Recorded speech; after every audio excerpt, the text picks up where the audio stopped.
Agent Ali The Movie 2 Misi Satria merupakan movie yang meletup sehingga mendapat pecah panggung menyaingi Blood Brother.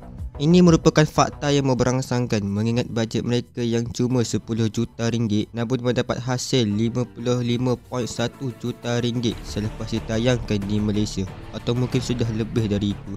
Tapi apa yang membuatkan movie ini berjaya? Jawapannya ada pada kesetiaan fans Agent Ali itu sendiri. Kesetiaan dan sokongan mereka kepada filem animasi ini cukup kuat dan besar. Selain itu, animasi dari movie ini yang turut di-upgrade oleh mereka juga menjadi alasan ia pecah panggung. Jalan cerita dari animasi ini juga turut bertambah dengan plot twist mereka. Walaupun saya terlepas scene yang terakhir itu, tapi ini juga menjadi alasan animasi ini pecah panggung. Menurut saya, filem ini cukup menarik untuk ditonton. Walaupun ia tidak kena dengan saya kerana status saya sebagai penonton awam bukan fans, tapi filem ini memang menarik untuk ditonton. Tambahan pula desain tanduk Satria yang menyerupai tanjak dan menyerupai